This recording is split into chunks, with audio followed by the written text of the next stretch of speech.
Live from Washington, D.C., this is Balance of Power with Joe Mathieu.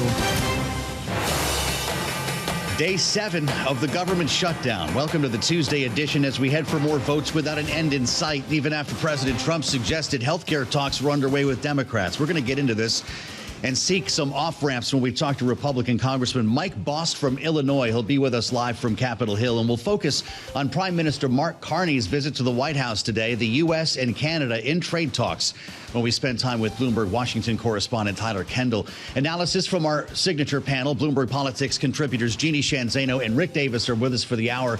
And we start, as always, by setting the baseline on Wall Street. Let's get to the Tuesday trade first with Charlie Pellet. He's at World Headquarters in New York. Charlie, what do you have? Thank you very much, Joe Mathieu. We are lower across the board right now with the Dow, the S&P, NASDAQ, all in the red. Stocks fell after a series of records showed signs of buyer exhaustion. S&P dropping. Tech giants are dragging down the benchmark. Here's where we stand. S&P right now at 6707, looking at a drop of 32 points, down by about 0.5%. Dow Industrials down 176, down 0.4. The NASDAQ Composite Index down 0.7%. The NASDAQ 100 Index down 0.6%. The Russell 2000 Index of small cap shares slumping now by 1.1%. The 10-year at 4.12%, with the 2-year 3.56%. Spot gold is up $16 the ounce to $39.77, higher now by 0.4%. And West Texas Intermediate crude down 0.3%. WTI 61.51 a barrel. Bitcoin down 2.8% at 121,735 on Bitcoin. Dell shares higher after a bullish outlook. Dell Technologies roughly doubled its growth estimates for sales and profit for the next 2 years. We've got Dell higher now by 2%. And IBM shares are gaining after the company announced a plan to integrate Anthropic's artificial intelligence technologies into its software solutions. IBM up now by 2.1%. Recapping, stocks lower, S&P down 0.5%. And for on-demand news 24 hours a day, subscribe to Bloomberg News now wherever you get your podcast. And back we go to Washington. Once again, your host. Here he is, Joe Mathieu. All right, Charlie Pellet. Many thanks, Charlie. On this day 7 of the government shutdown, we'll have more on Wall Street and what appears to be a sagging session, at least so far, when we connect with Charlie about 20 minutes from now. We do this every day here on Balance of Power, on Bloomberg TV and radio, on YouTube as well. Search Bloomberg Business News Live if you want to catch us here in the studio. With no path to freedom here, at least in terms of government funding. We're going to talk about this with Tyler Kendall in a moment, having heard from the speaker earlier today. Mike Johnson is still in town. In fact, a lot of lawmakers are, as we'll hear from Chairman Bost in just a moment. He's live on Capitol Hill, but it's, of course, the Senate that has to vote, and we're expecting more where this came from. Another failed round without enough Democrats to pass the bill. Mike Johnson speaking earlier, as I mentioned. Here's the speaker. Yes, he wants to solve problems. The president is a deal maker. He likes to figure these things out and works towards solutions, and that's why he's a bold, strong leader that America needs right now. I'm excited to work with him on that. I have the exact same opinion and position. But again, none of this can happen until the Democrats stop inflicting pain on the American people and turn the lights back on in Congress and get everybody back to work. Tyler Kendall with us in Washington with more on the shutdown and other news coming out of the White House here. There's a question today, Tyler, about, based on what we just heard from the president and a memo that went out from OMB earlier, the Office of Management and Budget, that some of these furloughs may not necessarily lead to layoffs, but they also may not get back pay, which is something we had not heard before. The president says it really depends on who you're talking about. There are some people that really don't deserve to be taken care of. We don't have a sense of who he means, do we? At this point, we don't. And we heard reporters trying to follow up for exact clarity on what this could mean. But it comes after we saw this OMB memo circulated, written by the OMB director, Russ Vought, suggesting that the White House is considering not issuing back pay once the government reopens. Now, it appears the OMB is taking aim at this law that was enacted, as you well know, after the last shutdown in 2019. And that was considered to be this legal guarantee that federal workers would get back pay after a government shutdown. But it appears that the issue that that they're taking with this is that Congress would have to appropriate those funds specifically. This shouldn't be considered to be an automatic guarantee, and that's really what we're going to be looking for here. It's definitely raising the stakes. President Trump said in this Oval Office meeting with the Canadian Prime Minister Mark Carney that in the next 4 to 5 days we should know where those potential permanent layoffs shake out. But Joe, we're up against a pretty firm pressure point later this week, Friday, October 10th. That's going to be the first missed paycheck for many federal workers. He said 4 or 5 days. He must be thinking, I guess, about Monday, which sounds to me like he wants to give leaders on Capitol Hill room to make a deal or peel off enough Democrats to pass the CR. Well, it was interesting to hear President Trump basically signal that he could be open to negotiations. That was broadly taken as this positive step, even as Republicans have really been standing firm here that the government needs to reopen before any of these talks can take place. Now, what I'm really watching for is where a potential agreement shakes out on expanding those Affordable Care Act premium subsidies, whether or not a commitment to an up and down vote would potentially be enough for Democrats, because the thing with these subsidies is that Republicans are divided on them. Many of them go to people in these states that President Trump won in 2024. These are red states that didn't expand Medicaid and ultimately have a lot of people on Obamacare insurance exchanges. That's right. This, of course, all, as Tyler references, came in the middle of an Oval Office meeting with another world leader. Prime Minister Mark Carney is in town. They're here to talk about tariffs and trade. There were a couple of questions about that. Most of this was on domestic politics, though, and that's what happens when you have a room full of American reporters. But do we expect an announcement from the White House today on a deal with Canada? Well, it was a relatively warm meeting, as you saw. Mark Carney calling President Trump a transformative president, but we can't lose sight that Mark Carney really did campaign on countering President Trump and his trade agenda, and we really haven't seen a lot of movement when it comes to the trade negotiations. Canada still facing that 35% tariff for non-USMCA compliant goods, though a lot of goods coming over the border, about 55% or so, are compliant. But it's really those sector-specific tariffs that I'm watching for to see if there's any sort of movement when it comes to negotiations. They are 50% for steel, aluminum, and copper. Those are really high rates, and they're impacting a range of sectors when it comes to Canada. It was interesting, though, because President Trump seemed to demur multiple times when asked, what would it take? What can Canada give in terms of concessions to get this over the finish line? As you well know, there is a range of things that this White House is looking for, from market access to curbing fentanyl to then digital services taxes, something that has repeatedly come up in the conversation. A lot going on around here, Tyler, and it certainly reminds us how much has yet to be determined when it comes to Canada. We've spent so much time looking at Europe, looking at India, looking at China, that our nearest neighbor and biggest trading partner has yet to be resolved. Tyler Kendall, frequently on the North Lawn of the White House. Lucky to have her in studio today, our Washington correspondent. Tyler, thank you so much.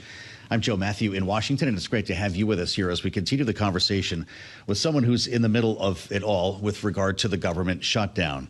As I mentioned, not all lawmakers have gone home, and that includes Congressman Mike Bost, Republican from Illinois, who is chair of the House Veterans Affairs Committee. And just to give you a sense of who we're about to talk to here, as I like to let you know exactly where a lot of these members are coming from, because, they're real people, too, and bring a lot of unique experience in many cases today.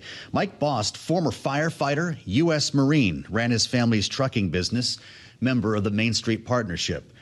How did I do, Congressman? Will it be the middle? Will it be the Main Street Republicans who figure a way out of this? You know, Joe, I think it's a case where we need to make sure that the Senate today makes the vote and comes back today. Now, whether that happens or not, I don't know. But I know that every day of shutdown goes on, more pain is felt by more people. And when I'm chairman of the VA, I know about where we're going to see those shortfalls. Right now we have several, though we have put a front load on the medical, most of the medical providing, and most veterans won't leave it out on their main services, which is their health care.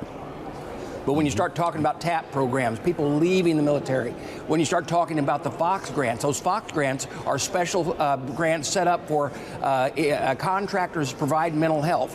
When you start talking about daycare workers for those people that are homebound veterans, those are all on contracts. Yeah. We're trying to work with the Secretary at this time to make sure those keep going, but each day we go further, that is the more and more danger. Remember, we in the House, we've done our job, we send it to the Senate keeps bringing it back up. There's those holdouts, They need to go ahead and open government, and then we can look into all the other things they're bringing up, because those are those things that we can negotiate while we work on this budget, but not while we're in a shutdown. Understood your point. Mr. Chairman, we spoke with the Secretary, Doug Collins, about what this means for the agency and what it means for the delivery of veterans services ahead of our conversation with you today. Here's what the Secretary told us. The positive news to our veterans, especially for those who get 9 million plus who get their health care through us, that they're not going to see any difference in what they have seen. Our vet centers are still open. The counseling is going on. Our mental health outreach and placement are still going on. So this is a good time for that. And I think really is to look through this is we're going to do what we have to do to take care of our veterans, and we have the funding to do that. Did the Secretary frame that appropriately? Because his message that evening was that benefits are not being affected by this. You're looking down the road, though, Congressman. How long before they are? And let me tell you that right now we are already operating without without the ability of Congress to authorize those particular side contracts. Everything the Secretary was talking about is the actual function of the VA that is the VA not contracted. As we're moving forward, we're a little bit worried as those contracts are starting to not have authorization number. Are those things that can lose out? Your health care is still going to be there. Your appointments are still going to be there. However, when we start talking about the TAP program, that's service members leaving. When you start talking about home care, when you start talking about the Fox grants, which is mental health, we have other mental health programs. But each one of these is important in itself for certain individuals. We're okay now, and I'm glad we are, but we've got to pay attention. This can't go out for a long time. Some are suggesting we could have another record here. I'm not sure anybody has a clue at this point, Congressman, as long as the leadership are not engaged cross aisle here. And I just wonder what you think. The president mentioned last evening from the Oval Office that talks were underway with Democrats on health care. Is that a plan that could be done through back channels, that could be done quietly to bring Democrats to the table? Or does there need to be some sort of grand bargain here that involves government spending? I really believe that if we come back and then we can work on that. Remember, that problem doesn't come to fruition until the 31st of January. This CR only gives us to the 21st of November. So we come back, we start negotiating these things. But the reason why this is difficult to negotiate is just that. It's difficult to negotiate. Even though we don't want to see anyone lose their health care, if we're having to subsidize the health care, there's a problem with the health care system in the first place. And we're not subsidizing the individuals, we're subsidizing the insurance companies. So therefore, the minds need to come together. But they don't need to come together by scaring our general public in a shutdown. We need to come back to work. We need to go to work on these problems. We're not saying they're not there and we don't need to work on them, but we can't be working on them while we're playing these games and you're holding things hostage. But if you look at our Democrat colleagues, many of the leaders on the other side, 13 times they voted to keep the government open with this same type of clean CR when Biden was in and gave quotes like, we shouldn't hold the American people hostage. We've got to make sure that we don't use it as a negotiating tool. Instead, we keep the government open so that we can continue to negotiate. That's exactly what they said. They were right then. They're right now. That would be right now, and that's what we're saying. Congressman, our listeners and viewers should know that your 12th district in Illinois is not part of Chicago. It's not down the southern part of the state. You're closer to St. Louis than you are Chicago, actually, in the western part of your district. Yeah, St. Louis is the northern part of my district. St. Louis is the northern part of my district, and I have 1/3 of the state's land mass. So, my major employer, you got a lot of farms there too. You've got a lot of farms, Congressman, and I'm wondering. So what are you hearing from the White House on this? Does there need to be a bailout? Should it come from tariff money? How do you handle this? If they're not buying soybeans in China, what do you do? Yeah, we've been talking with the administration on specifically that. The tariff money, some kind of situation to help many of these farmers through this time. Understand these farmers, many of them are 4 years into their banks. 4 years into their banks where they haven't turned a profit. You can only do that so long. This would be the time to give them that opportunity while we're building those markets. I'm really, really glad that he's meeting with Canada today. Now, let me explain this, that he was right, he needed to meet with Canada, because if you're a grain farmer, it's one thing.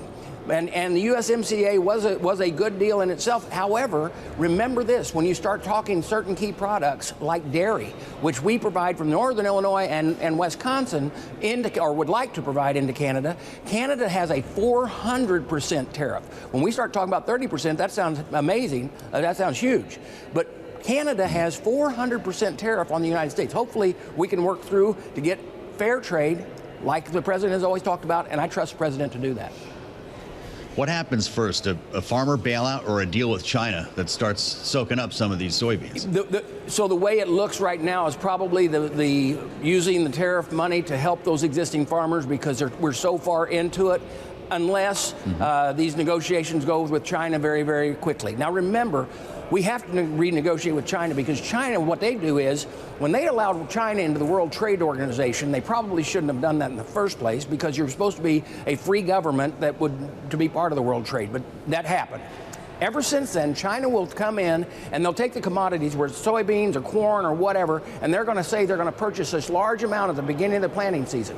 Farmers will go out and plant all these the commodities, whether it's corns or soybeans or wheat, and all of a sudden, then China says, oh, we don't need that much, which causes the market to fall. The commodity now is a cheaper rate, and the farmers out there trying to figure out how he or she is supposed to get the rate that they need to even make a profit at all. And so that's the problem when we're dealing with China, why we need to push them back to the table. Because it's either... And so your farmers... Yeah, my farmers are hurting. Your farmers feel like Lucy in the football here. Do they make off with the dollar figures that we're hearing about? Is it $10 billion the president puts in a fund? What do you need?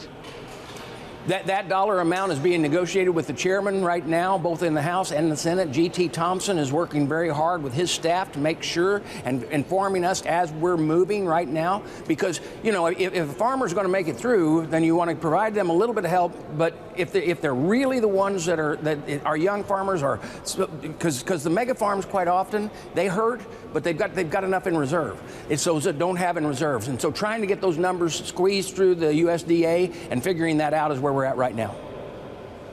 Really, really interesting. You know, we heard about back pay for federal workers when the president was talking with reporters in the Oval Office. Mr. Chairman, I don't mean to sneak up on you here because you might not have heard what he said, but there was a question about some folks not getting back pay, and he said some people don't really deserve to be taken care of. He wouldn't tell us when we followed up who he meant. Do you have a sense of who he was talking about, and do you support that view? I don't know who he was talking about, and you know, the speaker also was asked about this morning. I'll say what the speaker said. We've always made sure that our employees are made whole on back pay. So I would say if we don't do that again, that'll be a rarity. But the thing is, if we get this done, we don't have to worry about back pay.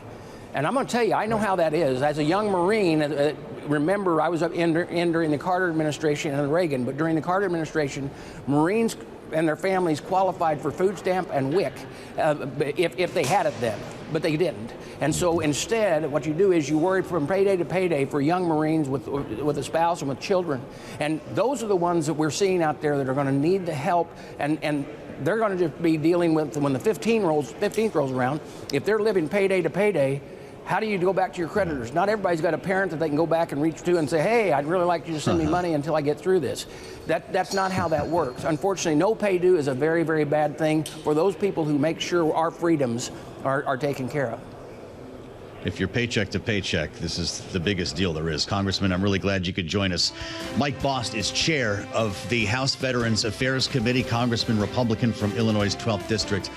And great to have your insights with us. We'll assemble our panel next for their take on this. Bloomberg Politics contributors Jeanne, Zaino, and Rick Davis are with us here on the fastest show in politics.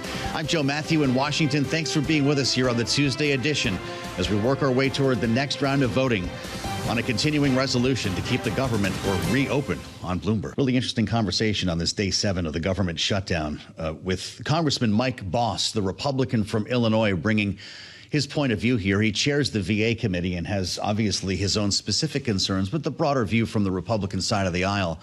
We'll be hearing from Democrat Congresswoman Melanie Stansbury of New Mexico coming up a little bit later on this hour to balance the conversation as we prepare for the next round of voting in the U.S. Senate.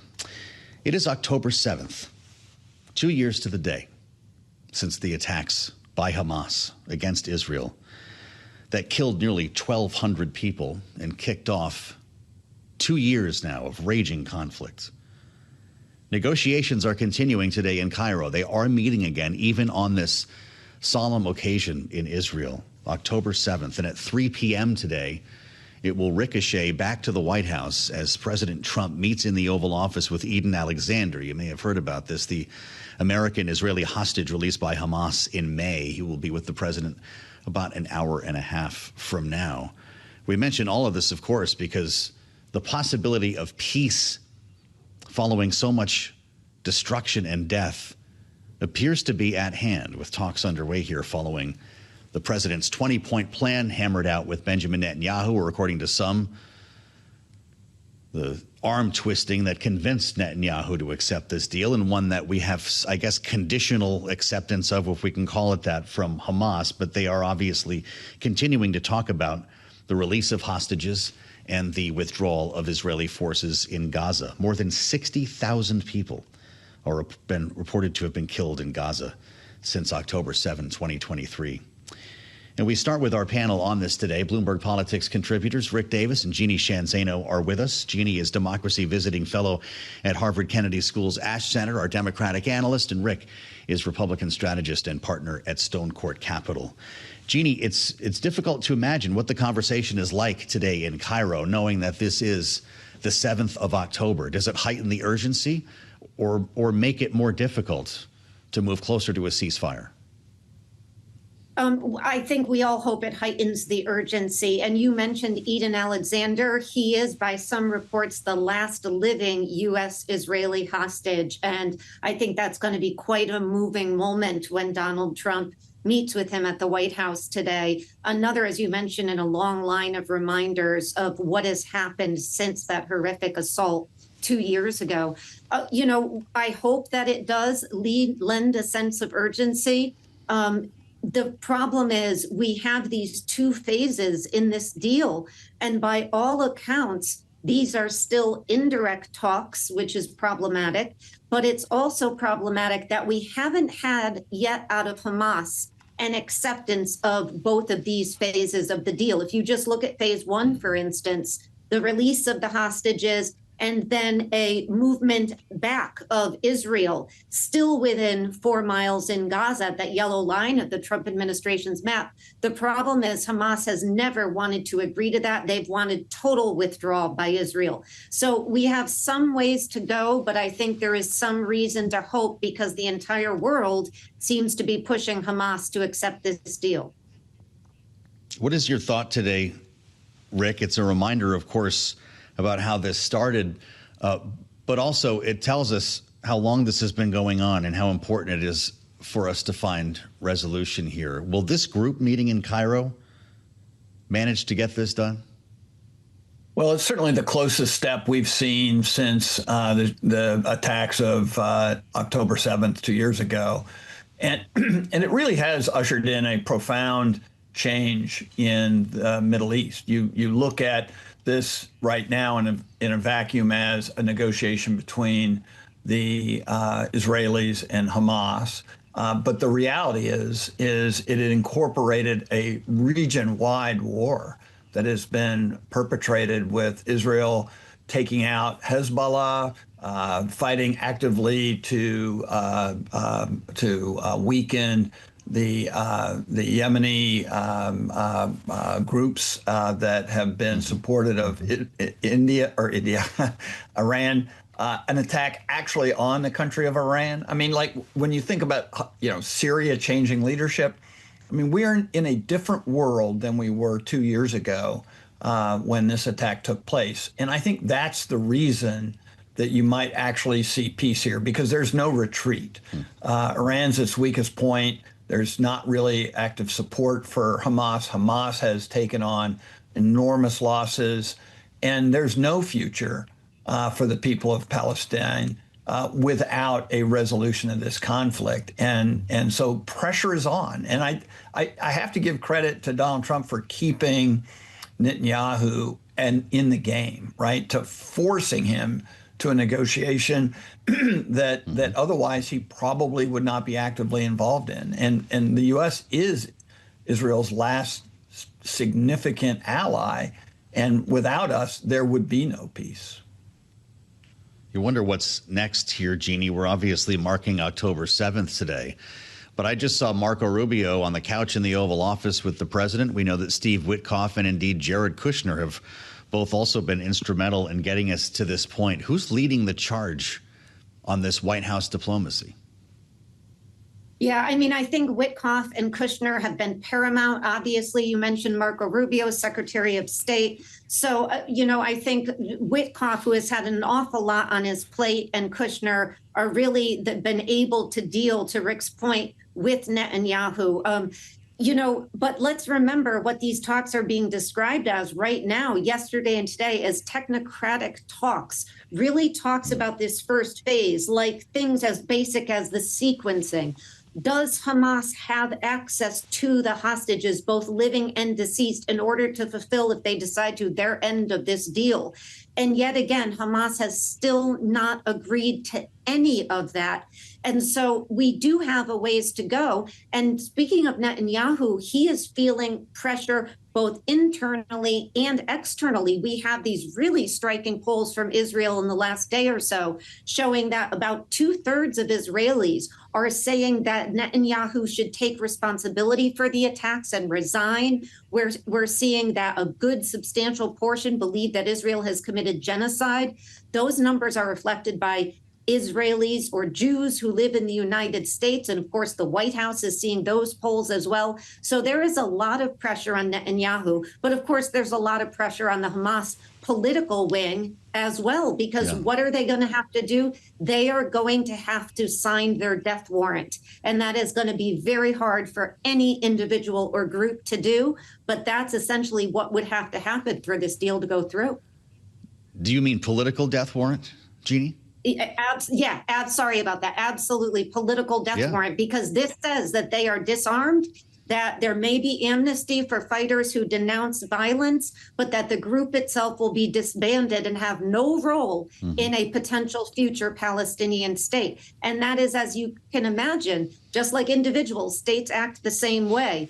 Very, very hard to imagine that the political and military end come to an agreement on that. They may, but they would be signing their own political death warrant there. It does certainly sound like it. Rick, I'm assuming you look at it this way as well, as obviously Benjamin Netanyahu does. He's calling for the elimination of Hamas. To what extent does that lead to a potential rebranding, however, with political leaders in Gaza assuming the role of leadership in some other group? Yeah, look, I mean, I think it goes without saying that Prime Minister Netanyahu said at the time, 2 years ago, that the operation that he will overtake is the complete and total destruction of Hamas. And that has not happened to today. There are still people who would be considered leaders there, and they are the ones currently negotiating. Jeannie makes a good point. I'm not sure it's a political point. It actually is a death warrant for these individuals, because we only have to remember the 1972 Munich Olympic massacre, and Israel at that time said the same thing. We will hunt down the people who did this, and we will destroy them. And Operation Wrath of God did just that. It took decades. But at the end of the day, the people who perpetrate this attack 2 years ago on Israel will feel the wrath of Israel. And so this is a heavy negotiation. There'll be efforts to try and get leadership sanctuary in other cities. But they all know what we know, which is that Israel will always look for opportunities to vanquish their enemies who perpetrated these horrible crimes on their people. And that has got to be part of the negotiation that's going on today. And so, yes, there are a lot of technical issues that have to be figured out. The 20-point plan is not even close to being a comprehensive plan. But at the end of the day, all parties are now in one location hashing this out, which we have not seen happen heretofore. And I think the world is keeping pressure on these groups to try and come to an end to this carnage that's been going on now for 2 years. It's an important moment, Jeanne, in our final minute here in our conversation. Would the political leadership of Hamas then, following the signing of any deal, essentially just go into hiding in Doha? They can never go back to Gaza, right?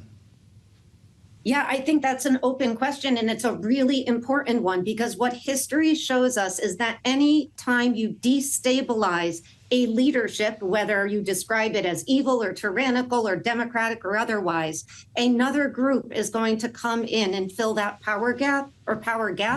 And that group can be worse than the group that preceded it. We've seen that repeatedly.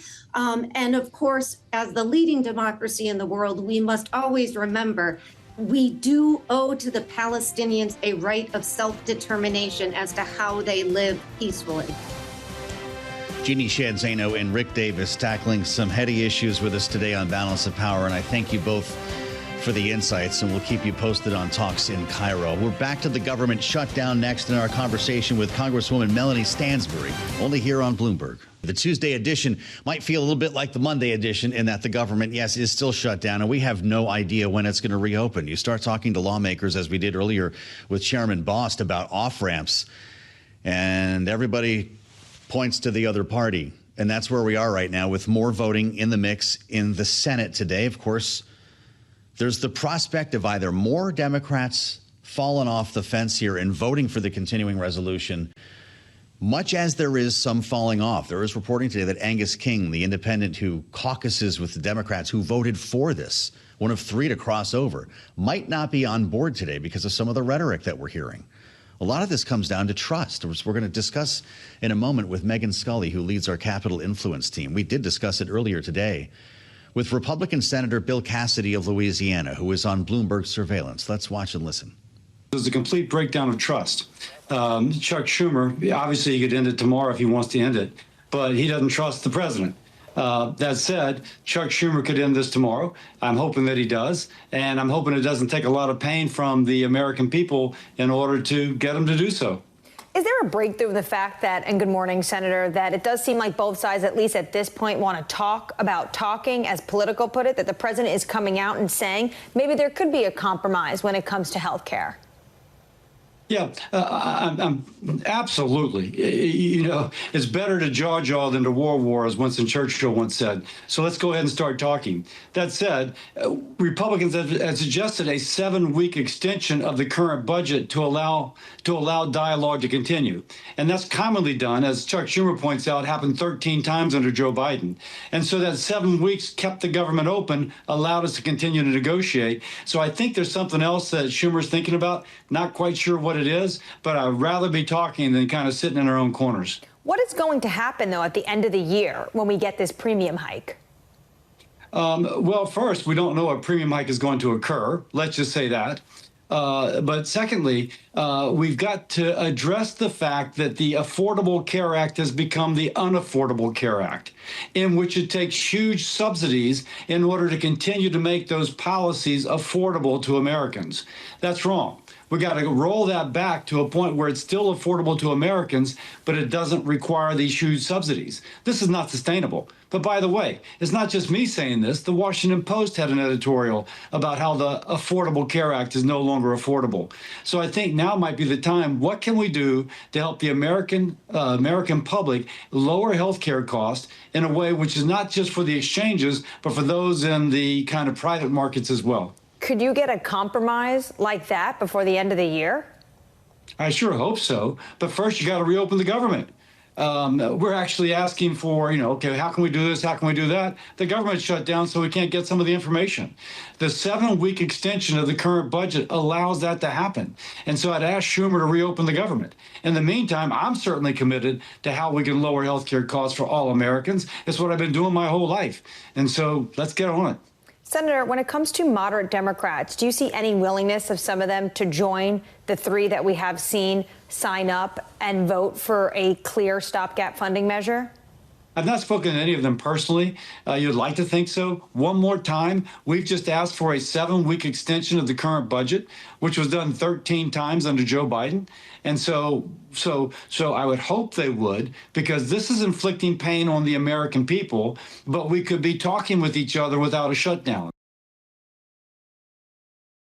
Republican from Louisiana, also a physician, we should note. So that conversation about extending ACA subsidies is important through the eyes of Dr. Cassidy, as it is through the eyes of Megan Scully, who we get to talk with now, runs Bloomberg's Capital Influence team. This is the group of people here in Washington tasked with covering this shutdown 24 hours a day until it ends. And Megan, it's great to see you once again. Thanks for having me. In a shutdown here. Really interesting to hear the discipline among Republicans when it comes to messaging around this. I don't know how many times we just heard the name Chuck Schumer. Yeah. I don't think Bill Cassidy called it the Schumer shutdown, but we're getting that as often as well. 13 times, right? Under Biden, we hear that in every answer from each lawmaker. Some of this was tipped over a little bit by the president yesterday when he talked about these talks being underway with Democrats. The White House has walked that back a little bit. Yes. I was talking with Tom Emmer last evening, the majority whip. He didn't want any part of that conversation. All I heard about was the Schumer shutdown. Are Republicans winning the messaging war? You know, polling is indicating that they're not. Of course, it's early yet, right? And the full effects of the shutdown haven't been felt by the American people. When we start to see travel delays because TSA workers are calling out, you know, perhaps there will be a shift. But, you know, the biggest, those feeling it the most are those who are going to be going without a paycheck later this week or next week, certainly. I will say it's hard. It's easier for the House Republicans, particularly, to stay on message because they're not here in Washington, right? So they may be at home doing doing interviews, but they're not here voting. They're not getting tracked down in the halls by our reporters, other reporters. So it is easier to stay on message then. But we did see one very important one, someone who's become a bit of a squeaky wheel in the House Republican caucus, and that's Marjorie Taylor Greene. Glad you brought this up. What do you think about this? I can't even read the whole thing. They'll bleep us on the air, and it's also a long post. It is very long. But she says she's carving her own lane, and she's pointing to her own family. Yes. When it comes to rising subsidies.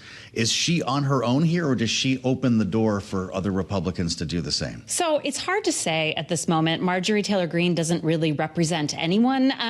You know, she was in the ultra-conservative House Freedom Caucus and got kicked out. So she's sort of a caucus of one, and her allies may not necessarily fall in line behind her. But I think it is an interesting jailbreak from, you know, the Republican message, and particularly when she's talking about her own adult children having double premiums and it being very much a concern. She also is a small business owner, and a lot of small business owners rely on the Affordable Care Act to get their insurance. Sure. To your point, she's talking about her kids. I'm going to go against everyone on this issue, she writes, because when the tax credits expire this year, my own adult children's insurance premiums for 26 are going to double, along with all the wonderful families and hardworking people in my district. She may not be part of a powerful caucus, but she does have the president's ear, right? Does this help to maybe crack the door a little bit on this issue with the White House? So we are trying to sort that out. Her relationship with Trump has been a bit fraught in recent weeks, particularly over the Epstein files. She's been one of the lawmakers to sign on to what we call discharge petition. Carving her own lane there too. Yes, certainly. And she was supposed to have a press conference at the Capitol tomorrow on particularly sort of a revised or an updated. Right? Okay. That seems to be canceled for right now, but she's still beating the drum on the release of the Epstein files. So it is very interesting to see her break with the president yet again on this. I'm not sure if he's answering her calls right now. We're definitely endeavoring to find out. Boy, I bet that's true. You know, with regard to the discharge petition, just to veer off course for 1 minute, there's a new member of Congress. Yes. Congresswoman Grijalva, or Congresswoman-elect Grijalva, has not been sworn in to office yet. There's a whole conspiracy online that this shutdown is only to keep the Epstein files from being released. But why can you not swear in a new member when the government's closed?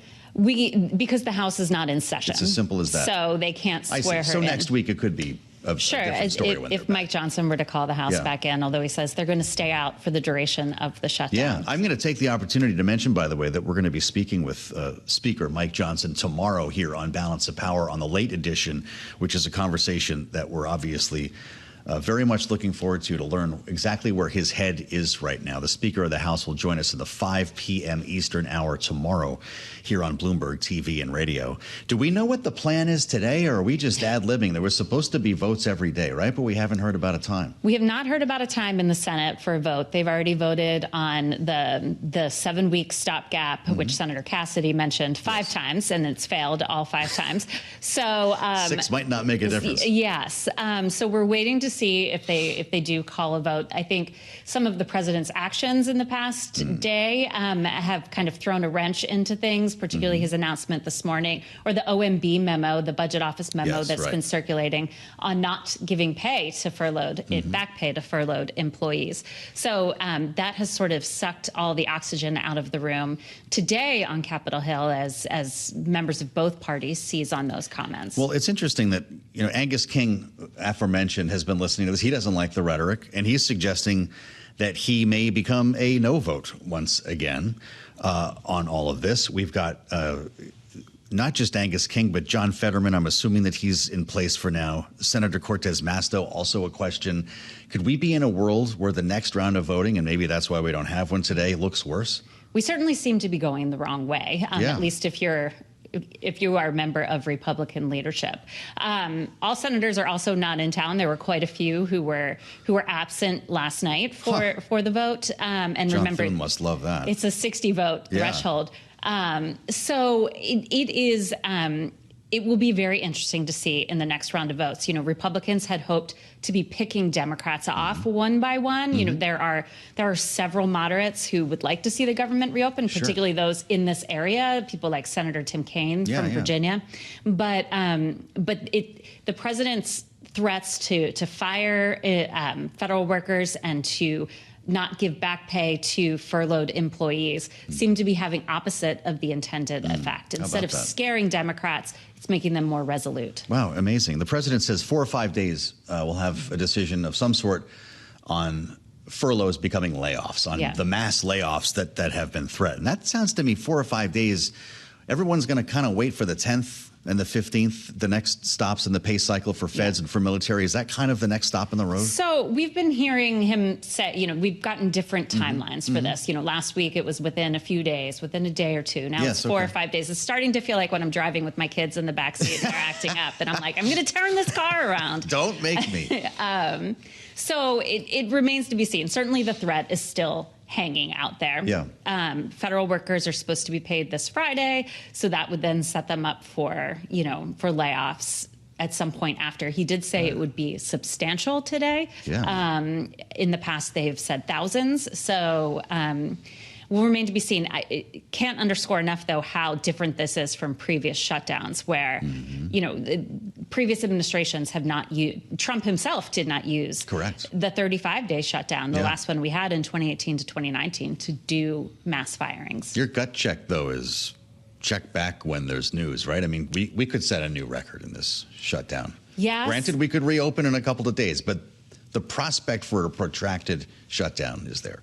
Absolutely. Talks are not happening, and neither side seems like they are willing to give at this point. So I think that it will be interesting to watch.